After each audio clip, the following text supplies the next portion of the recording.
that's one of the reasons they closed this station down.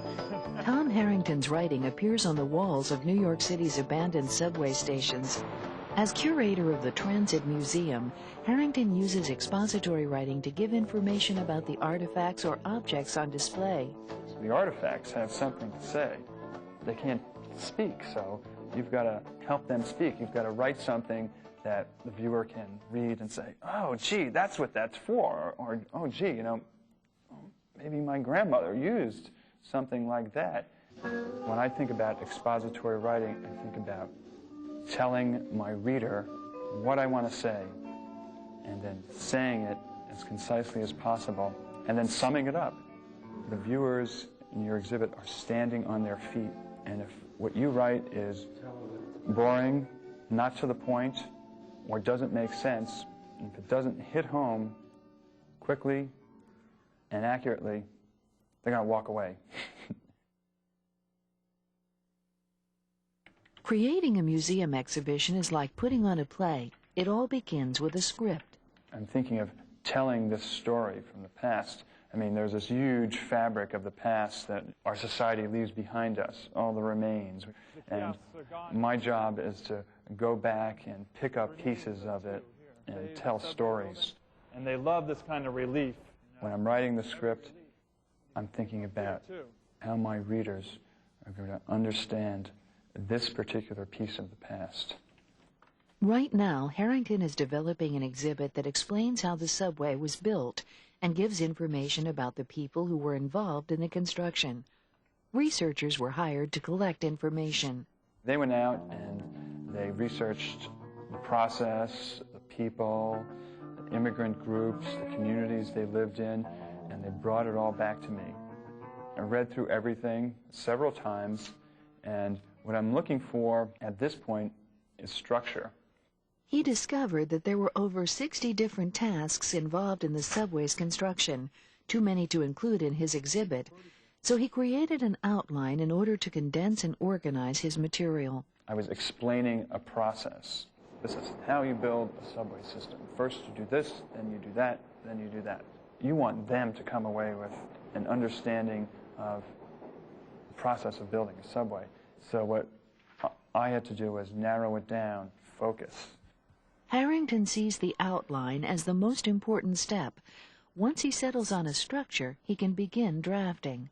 I start writing. I just sit there at the outline. I would pin the outline on a sheet of paper up right in front of me. And I'm looking at it all the time. I'll say, introductory text. And I'll tell them what I want to say here, the most important stuff.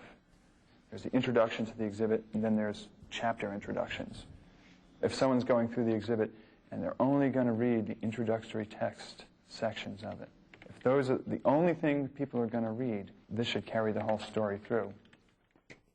To help him describe the artifacts in the clearest terms, Harrington goes back to his research and examines the objects. Quite often, I'll just get up and I'll leave my desk and I'll walk back to exhibit storage and look at the thing, and pick it up if I can, and look at it, because I want to know material, what it felt like in the hand, or what this pick, this axe, this wood plane, what does it feel like to use it?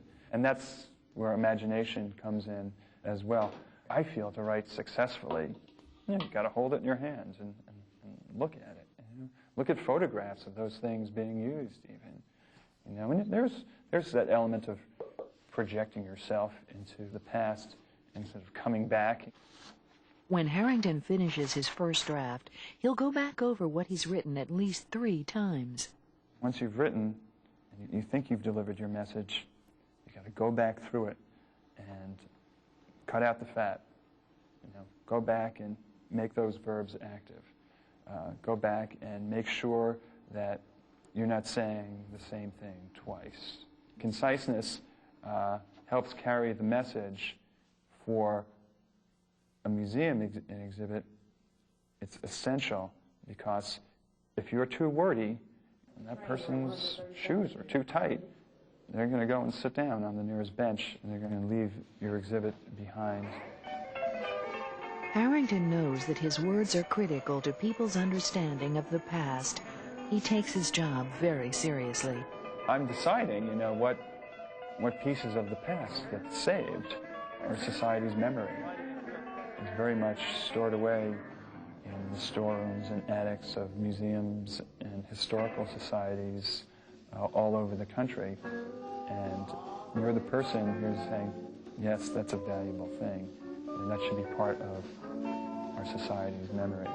So it's an important job, because if you forget the past, you just keep stumbling over the same mistakes over and over again.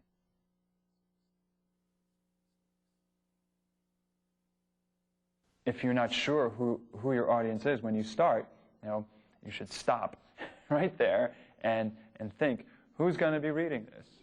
Where's your message going? Without that, you're writing blindly.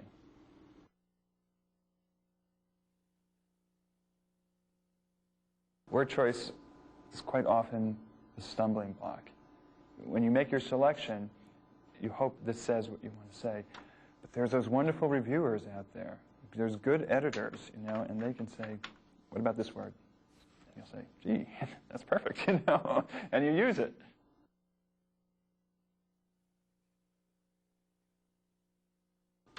One of the biggest problems that I have with writing is sometimes I'll be out there and I'll be writing stuff, and you know what? It's really off the point. You exit out or you incorporate it into something that's germane to your introduction.